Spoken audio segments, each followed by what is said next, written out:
Mais baoyo ba planifier oyo tiko sale me pa nangao. Na banzi parfois que peut-être bazali ko sepela. Na baoyo ba planifier bao nyonso baza ko sepela. Joa na bango eza ya courte durée.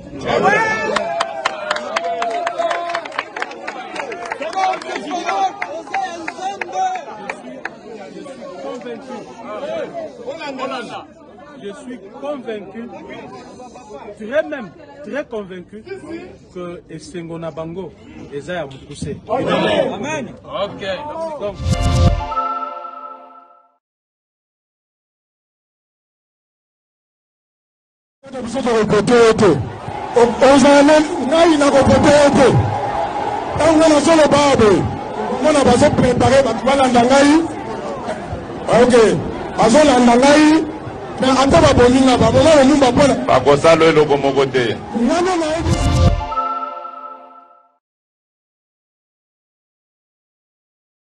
c'est quoi l'histoire? Kabound, c'est un menteur né. Ah bon? Kabound, il ment comme il respire. Kabound s'est présenté à Etienne Tshisekedi comme un round du Katanga.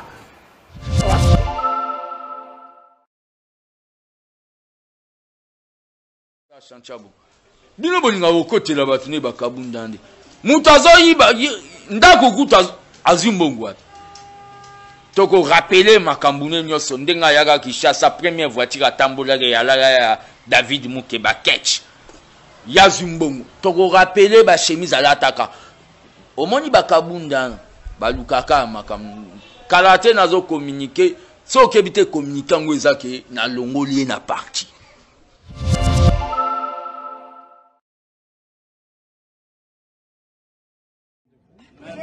Mais baoyo ba planifier oyo tiko sale me pa nangao. Na banzi parfois que peut-être bazali ko sepela. Na baoyo ba planifier bao nyonso baza ko sepela. Joa na bango eza ya courte durée.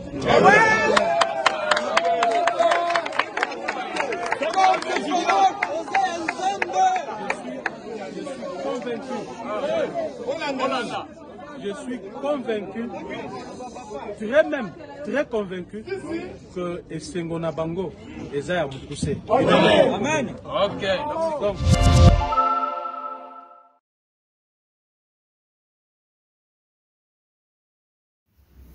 et Bonico de l'arbre à Mercedes. Outil province où il y a une vitesse. Il dépasse les parti à esprit.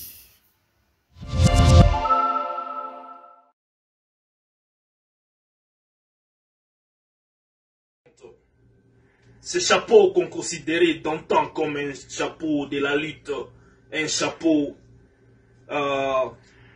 qui marquait des grands moments de libération, des grands moments de la rue pour de revendiquer le départ de Mobutu. On a vu la lutte, on a même nommé les propriétaires, je ne sais pas moi, le père de cette bêtise d'être, comme vous le savez, le père de la soi-disant démocratie. Mais il faut...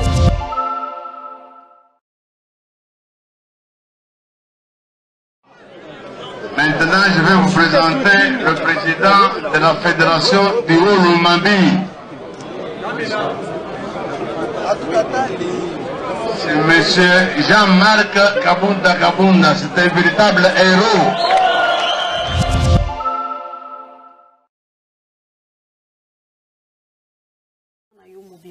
Nayebi que tout le Congolais surtout azo zela que 2022 eza année moko ya partir ya élection pour nous préparer 2023 pour tout côté na élection, mais malheureusement gouvernement ya papa Félix yango te wana kosala et ko pesa bino ba raison ba loba tant to kanisi mbongo te mbongo élection na ezate mbongo ya boye ezana noté. Donc yango ane kozala solution na bango ba ba sangisa ba politiciens surtout to sangana poto yokana parce que mbongo ya ko passer dans l'élection ezate bo pesa biso une année ou 2 ans de plus. Moi je suis déjà dans la page. Ah oui, vous ne le connaissez pas, la chaîne du moment, Kouli Media TV. Ah oui, toi tu ne sais pas, oh mais il y a les autres qui le connaissent déjà. Kouli Media TV, la chaîne de l'excellence. Ah oui, venez nombreux. Abonnez-vous et vous ne serez jamais dessus. Vous les mettez...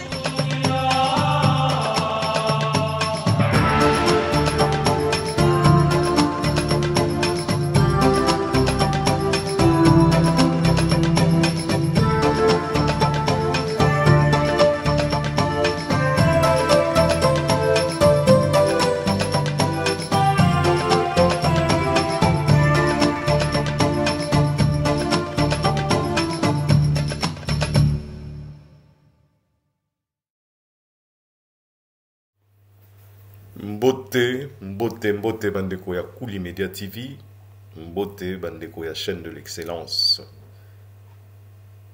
J'espère que vous avez na mabuta na bino bisika nyoso ali bisika nyoso kolanda biso. Nazo remercier lisusu ba abonné na biso nyoso oyo baza koya ya sika o ba ebaki biso te pe bazo s'inscrire bazo s'abonner na chaîne na biso ya excellence totondi bino botondi. Lelo toyeli bino susu toujours suite ya événement ya Jean-Marc Abound na démission nae. Quelques révélations parce que nous ndenge toyebisa bino eza makasi. Bon moni déjà d'entrée de jeu ya émission na biso. Moi ba image ya mike totcheli bino pona kolakisa te. Eloko tolobaki na émission oyo elekaki na oyo elekaki lisusu avant wana. Deux émissions na biso ya suka. Toyebisaki bino te rupture ici bandaki.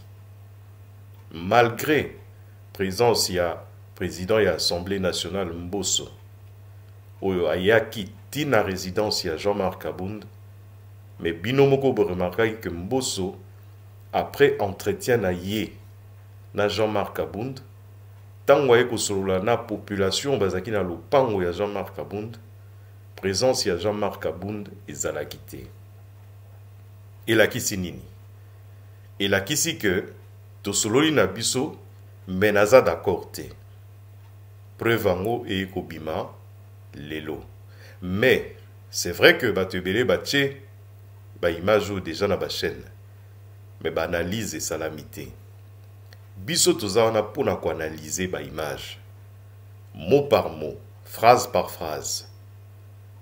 Yango to bino bolanda nano Jean-Marc Abound na phrase oyo alobi nini bongo to limbola bino. Merci. Ba oyo ba planifier oyo tiko sale me pa na ngao. Na banzi parfois que peut-être bazali ko sepela. Na ba oyo ba planifier ba oyo nyoso baza ko sepela. Joa na bango eza ya courte durée.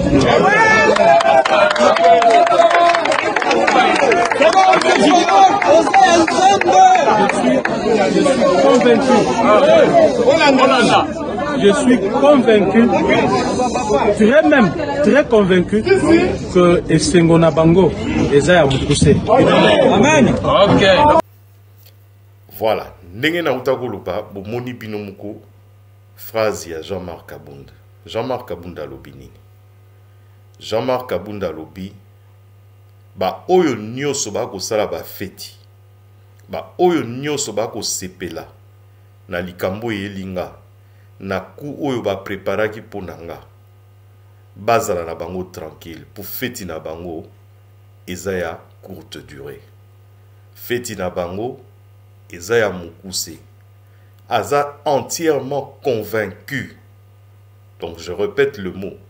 Aza totalement et vraiment convaincu que feti na bango eza ya mukuse. Elakisi nini?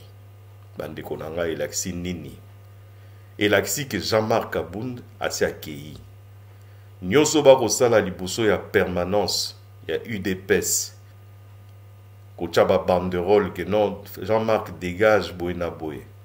Et ça on a tinate. Asi azwa ki décision na ye, pe a kolongwa parti wana. Parce que eloko eleki na ndako ya Jean-Marc Abound, ezana ngoka kalokola toloba Allumeto et pelisi moto moko ezalaki déjà kopela bien avant. Ça n'a rien à voir avec le garde républicain. Ça n'a rien à voir avec la citoyenne ou peut-être la dame de la famille présidentielle, Esika Makambo Nyonso Bandelaki, ça n'a rien à voir avec Batouana. Ils ont moto et Banderopela depuis na Katia parti pe na Katia politique na bango. Phrase wana ou Jean-Marc Kabunda Lobi et outi kolakisa simplement que guerre et bandit. Tango yozolo ba na moto to na bato te bolala na bino na kimia po esengo na bino eza ya mokuse bino moko boyebi, ça veut dire que la vengeance est en route. La vengeance est en route, mais vengeance y a likambu nini. Jean-Marc Kabunda est le fils de l'UDPS. Pour la preuve nango kutu nazaro tchela bino arrivé à Jean-Marc Kabunda na présentation naie par le Sphinx Yemoko, par Étienne Tshisekedi Wamulumba. Tant Jean-Marc Kabunda, à l'époque, na Kalemi, je pense, à l'époque, ils allaient na Lubumba Shikuna, allaient kokota na parti, pe baza représenté yé, na misu yaba, adhérent nyonso ya parti, na misu yaba combattant, na misu yaba na UDPS, te naza représenté bino Jean-Marc Kabunda oyo akomi mokonzi ya jeunesse, je pense à l'époque, par Yemoko, le Sphinx Étienne Tshisekedi. Bolanda. Maintenant, je vais vous présenter le président de la fédération du Haut-Lomami. C'est M. Jean-Marc Kabunda Kabunda, c'est un véritable héros.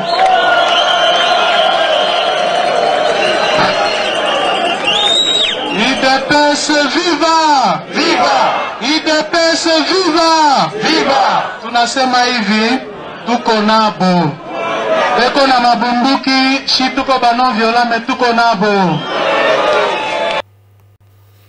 Bouti kolanda élément oyo eza élément moko ya kala pona ko zongisa batu kaka na kati ya esprit que Jean-Marc Kabunda yaka na kati ya parti à UDPS en provenance du Katanga. Donc ndenge to akoloba boyoki ye moko ndenge azoloba na Swahili ezolakisa bino déjà que nungu eza makasi, parce que à cette époque-là Jean-Marc Kabunda s'était présenté dans l'UDPS comme étant un Katangais. Un Katangais qui a lutté pour l'UDPS. Les lots batebele bazaroluba que Jean-Marc Kabunda zara muluba, kazara bohemé. Au fond de lui, il a grandi dans ce bled-là. Au fond de lui, il fait partie de ce bled-là. Donc, à Tissa, lien et belé na ba notable yakuna. Oyo ba propulsa qui est pe na kati ya UDPS pe asali chemin na ye. C'est vrai. UDPS et PCA Nyoso. C'est vrai que lui aussi a combattu pour l'UDPS. Mais il n'a jamais été au début de l'UDPS. Il n'a jamais fait la lutte de 37 ans, ce qui a combien d'années il a UDPS. Il est venu bien après. Mais il a contribué à Tchaki Pierre Naye Nakati édifice. Donc, Azalaba mérite Naye Nakati UDPS. Le fait Yakozala Pembenia, le papa déjà à l'époque, et Pesaki notoriété belé, et Pesaki pe bozu belé Nakati UDPS. Et Tindika qui est à niveau que tango mwana ya papa aeko kota na masolo na ndenge ya bosolo ki alongwe na poto président na biso actuel Félix Antoine Tshisekedi. Il a été contraint ya kotambola yena Jean-Marc Kabunda parce que c'était l'élément de son père. Mais après Liwaya Yemoko Tata, après Liwaya Sphinx, makambo ekomi compliqué. Compliqué kaka après Liwa ya Tata te, mais na moment oyo pouvoir ezwami ekoti na UDPS. Rappelez-vous, Jean-Marc Kabunda a voulu être le premier ministre. Il pensait être déjà le premier ministre à cette époque-là, mais il n'a pas eu ce poste-là. Jean-Marc Kabunda s'est battu à côté de à niveau de l'Assemblée nationale. Bozo s'est rappelé les sous. Kabundi de l'Assemblée nationale, pour na kokoma na poste akoma qui a premier vice président de l'Assemblée nationale. L'histoire est là. Archive est ali. Arrivé là aussi, Jean-Marc Kabunda a commis une vision claire parce que a touché na niveau oyo pe a commis na esika oyo ezo pesa ba opportunité belé pour akoka kokoma na sommet. Masolo ezalaka mikolo nyonso. Boye barake politique ezali eloko moko ezalaka na ndeko te. Politique ezali masolo ya lokuta. Ezali masolo yo tango za kobeta yango, il faut koyeba ndenge nini okosa po leka.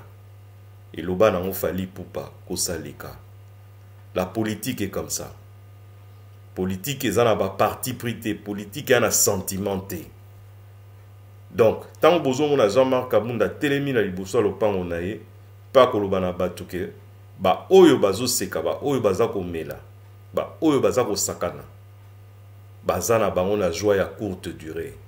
Ayebi ke masolo ese komaki na niveau nini. Mais ça pambate tant que moni na tshela ki bino lobby, pe nazo tshela bino moi extrait du susu. Ya Mills Chibango. Oyo ya koloba ke non. Jean-Marc Kabunda zana masolo ya ba territoire pe ba carré minier plutôt. Azana masolo ba carré minier et que na kati ya ba carré minier on na ba chinois. Masolo mususu pe zana kati ya ba élu ba notable ya côté ya Katanga. Parce que Katanga on a besoin ka Katanga ba pesa ka mutu pamba pamba te ba carré minier kaka boy ba pesa ka mutu pamba pamba te ba territoire na bango eza mabele ya ba koko na bango. Alors na niveau nini to na magie nini Jean-Marc Kabunda kozana na ba carré minier na kati ya Katanga soki aza mwana ya mbuka wana te, soki pe aza na confiance na batu wana te.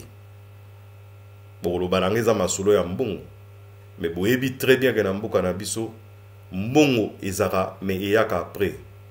Ba ancêtre bali, ba koko bali, ma beleza ya ba koko, il faut toujours kozala soit mwana ya mboka, soit mwana ya territoire, soit ba pesi aval na bango batu ya mboka wana poyo okuka kozala na bango elongo.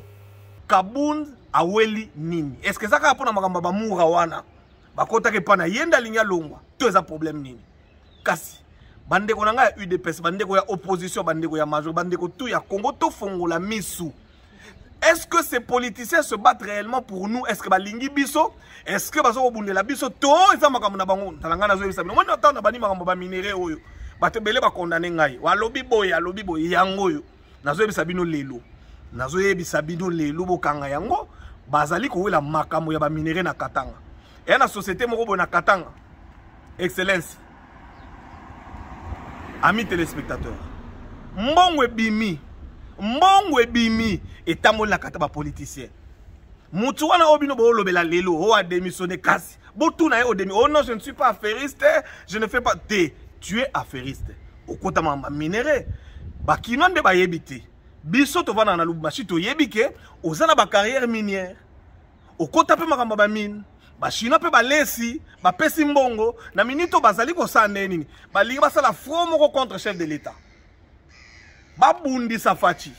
C'est-à-dire ba ko se liguer, bo mona ba politicien belé, ba ko se liguer soki bo kebite. Bo kanga lio bana sabino lelo. Soki bo kebite mikolo to okende. Bo mona premier ministre a sa démissionné. Mbongo yaka après. Voilà. Donc na minute oyo naza ko tshela bino sikoyo élément Oezola qui sait que Jean-Marc Kabunda masolo est commis compliqué na UDPS. Boyo kaba na UDPS, Oyo bazoloba na Katia Kinshasa. Bolanda. Et Bonico, de l'arbre à Mercedes, outil province où il y a une vitesse. UDPS eza parti à esprit. Soko na esprit ya muke okuta na ba esprit na ba milimo na bato bakufa yo kuta na bango. O résister te. Yo kasini. Nyonso o yo loba. Chef aloba amen. nyonso osala na ba bêtise chef falo ba amen. Tala etani no yaki nango tango ta mboka. Tani no yaki nango na kata parti. Vous avez 10 000 mwindu. Et là on est au parti PCOT, parti PCO tentir, parti PCO santé. Yom tozai so tourner boy, liboso elo côté na simelo côté. Les locaux comme ça tourner au bois qui mis sur moni palissade. OK boy moni land de cruiser. Par la bolite. Vous avez un salaire non. Tobetaka machine ya parler au yozo vanda. Eza salaire. Yo moutonnet. Vous avez parmi batuba ba bomi mboka oyo. To bandolo ba pe moi ba vérité. Ndako tongi na salaire na yo. Merci aux autres sa famille ya papa Tshisekedi yango wana. Bela caprice pona ba mbongo. Mbongo pa mike pona nozu pe mbongo te. Orgueil ya bela orgueil ya nini. Batu ba bouger boingande na komisi parti na pouvoir. Yondo komisi parti na pouvoir. Ozana combien d'années na kati ya parti? Osalela ki campagne wapi? Chef akenda ki campagne na 26 provinces. Tangela biso 10 provinces oyo zaki osala campagne. Ok, batretaka pouvoir libande pa mundele. Lakisa biso visa oyo zwaki na période ba campagne ou avant campagne. Oyo kenda o traiter pouvoir. Boni boui. Oyaki na parti okuta ebatu. Bakibasa bakenda, ba mubake ba papa kibasa bakenda, ba papa mubake bakenda, ba papa mutanda bakenda. Papa oyanga ipe akenda. Papa Tshisekedi akenda tika parti na ye. IDP c'est tika la ko bouger te atamke. Ceux qui okei, ne IDP c'est ça. Atabike bouger te. Bobomi parti. Ça te que parti ekufa to longo ande bambuma mabe kalate. Bakende pe asala eloko na ye asazwata talara mutazo engagé ba chinois batongele immeuble. Ezama mingi. Bon Assemblée nationale ça quand même premier président. Na bon Assemblée nationale na une année yogo sa chanchabo. Bino bolinga okotela batune bakabundande. Mutazo yiba ndako kuta azimbongo ati. Toko rappeler makambune nyoso ndenga yaga kisha sa première voiture atambola ya David Mukeba Ketch. Yazumbongo toko rappeler ba chemise alataka. Omoni bakabunda balukaka makam kalate nazo communiquer so kebite communiquer ngwezake na longolie na parti. Longole kabu. To longole. D'abord kutasala su. Comment permanence ke longole? Na permanence bango pe bakoma na sans été na parlement. Muna côté na yoga si kabunda to yebise ke yaga lelo kuna na opeso 10 millions yaga na parlement de boakoya batumo basilangala bakomoloba omoni moyibia omoni leo mata na cheval ba yebise pa rubewa kobeba nyoso kabunda beba kamukola mata na cheval. Tu vois les goûts du pouvoir? Oui abi filmez moi kabundi bakoma au blasphème. Toyeba 13 parlementaires yo komi 14e na Bible babakisa ba apôtre misusu.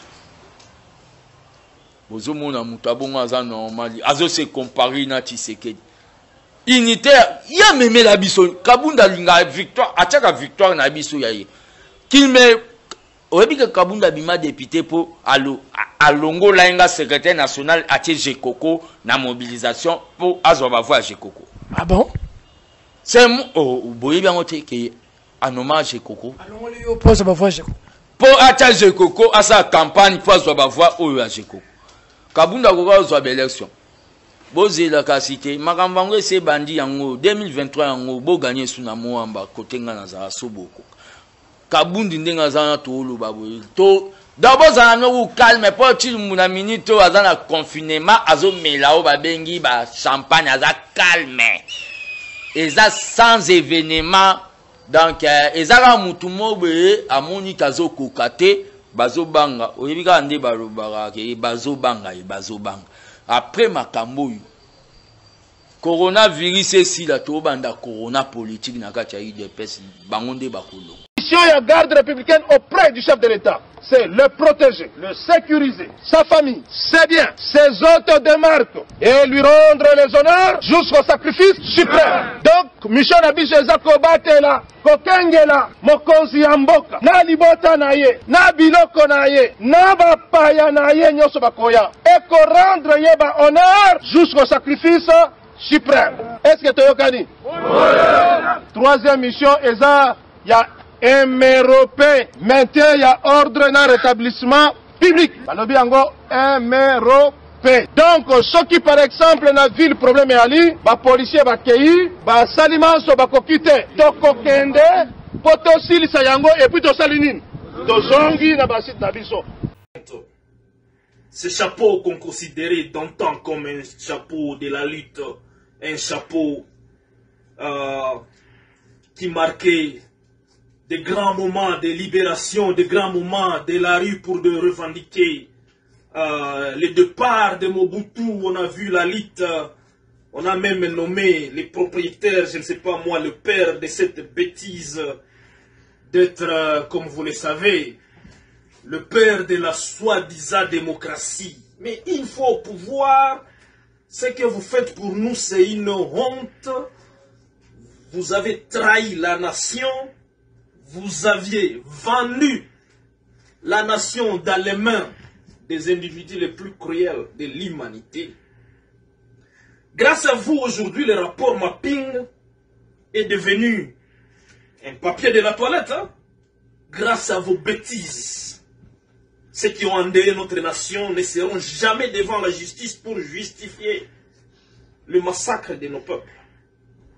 On est fatigué de vous. Tellement fatigué, et on doit vous le dire. Ce n'est pas possible que aujourd'hui, bombe n'a explosé, Beni, batu wana kufa wanaisha, batu wana kufa mumacho yetu.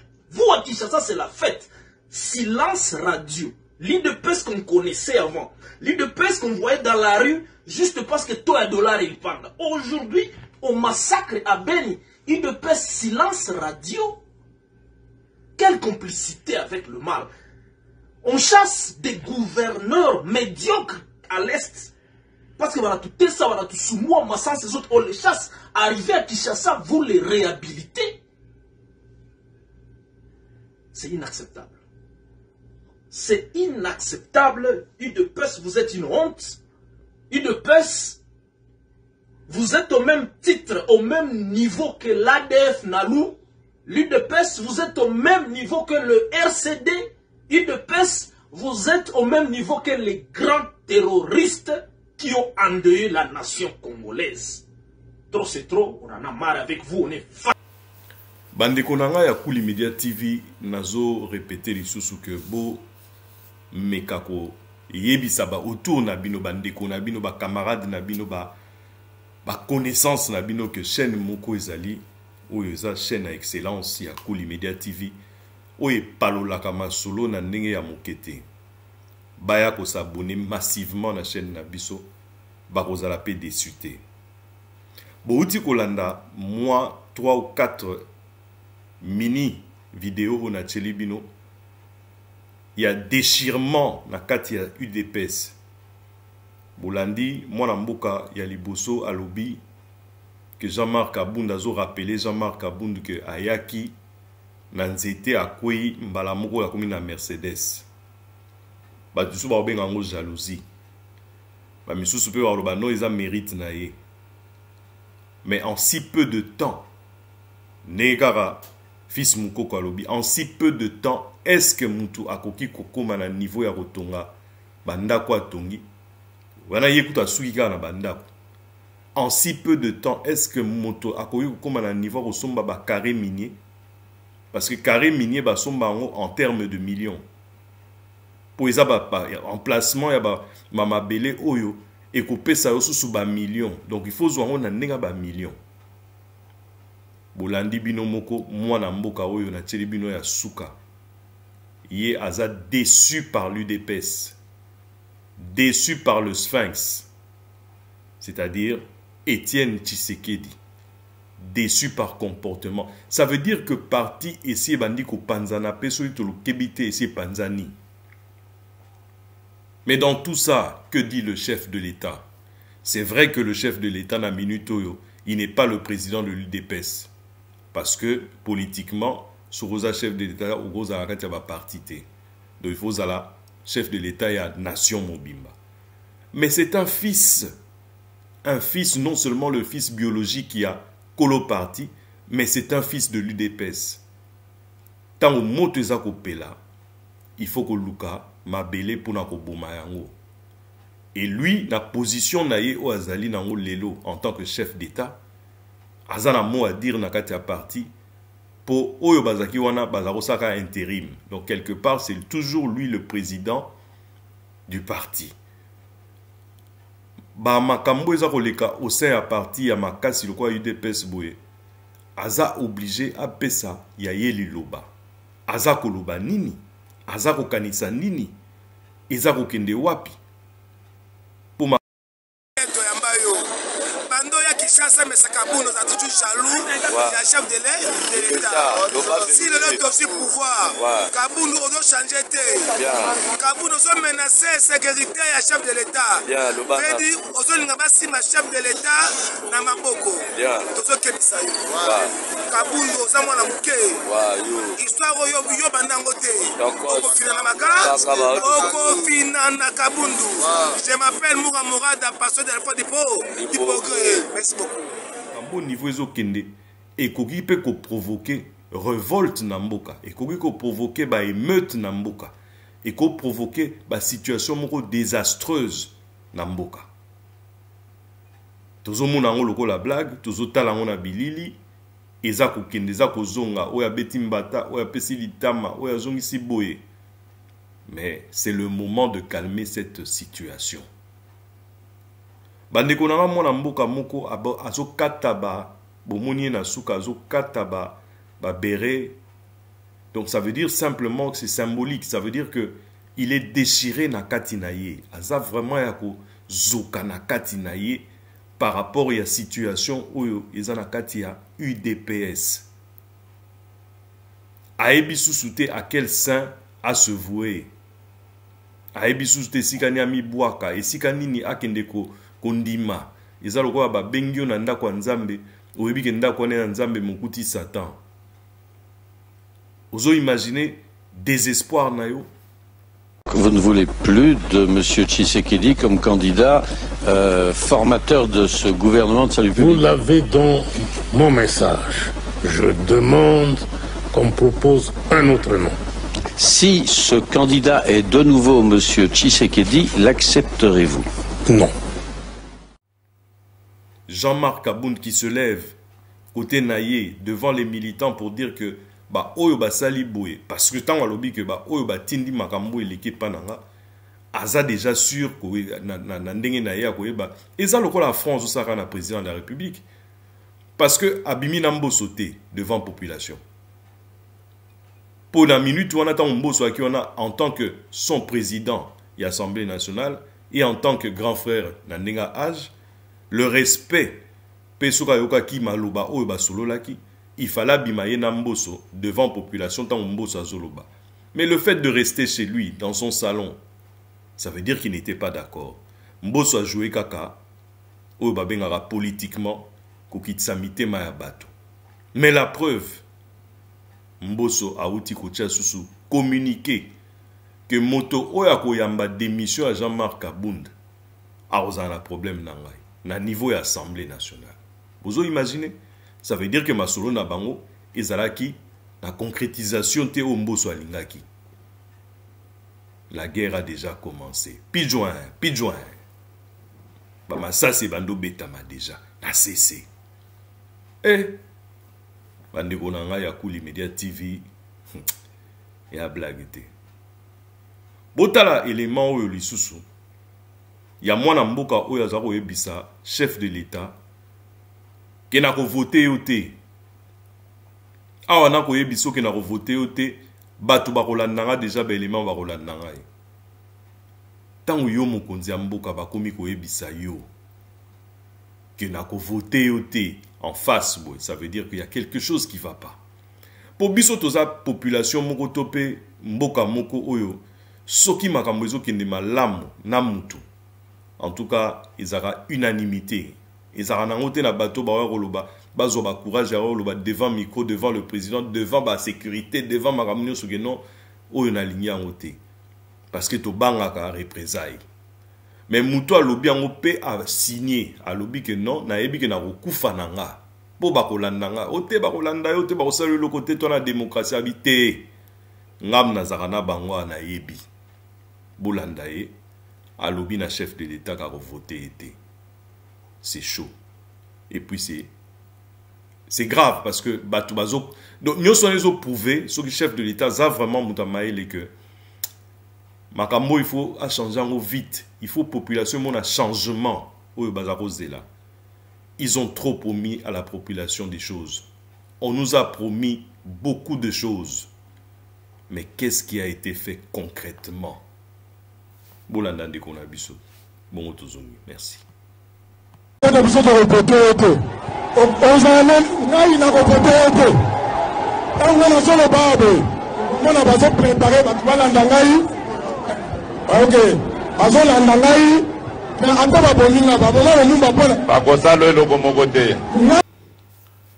Voilà bandeko na Kuli Media TV to komi kokende na suka ya émission na biso makambo ya kolobeza na ngo ebele makambo ya kote ya pe eza ebele mais tant eza mukuse toza na obligation ya ko respecter moi temps conclusion na nga ya lelo eza simplement que to retenir biso nyonso que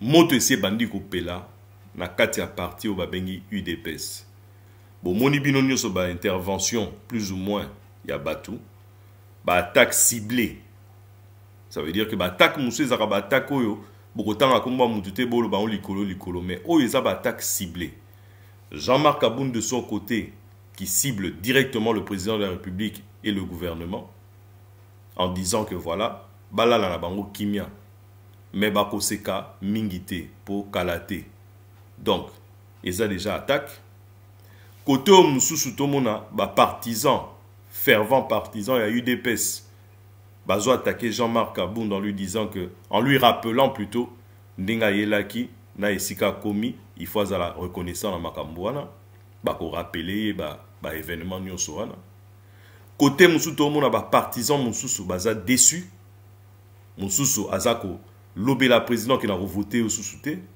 mususu azako kata même ba béré où ils a symbolique na mutu ya le sphinx c'est-à-dire où ils a rolakisa moi na nyoso ya UDPS ezaki béré wana donc ça veut dire qu'il est très déçu donc déchirement oyo to nungu oyo comme ko salama au sein ya parti ezolakisa déjà que ba faille koti pe ezo pesa bato misusu opportunité ba exploiter yango bato bazana ba mbongo na bango on va citer entre autres Moïse Katumbi qui a beaucoup d'argent on va citer entre autres Shinarambo parce que yepe aloba mona de la finte pour akozonga na yepe bato wana nyonso bako utiliser ba makambo yo à leur propre fin c'est-à-dire bakozwa Jean-Marc Kabound qui est populaire aussi parce que ce qui Jean-Marc Kabound a longwe boye ba soit longwe DPS a komema bato ebele bakozwa pe nakati ya makambo kaka ba utiliser ye comme peut eko profiter pour na bango ba bois que la Martin Fayulu ba donné ba bois que la Jean-Pierre Bemba va donner pour bouleverser na ngoka ba donner pe ka na niveau 2023 donc bana ya UDPS oyo balingi vraiment que ça la deux mandats soki président zapena na makambo to alobaka oyo tozozela et salama bazala vraiment très vigilant na makambo bo yango mteko ekoza décisif yango mteko permettre que to ebana 2023 nani takolanda nani na suki wana to mona ina mikolo ezoya merci. Moi, je suis déjà dans la page.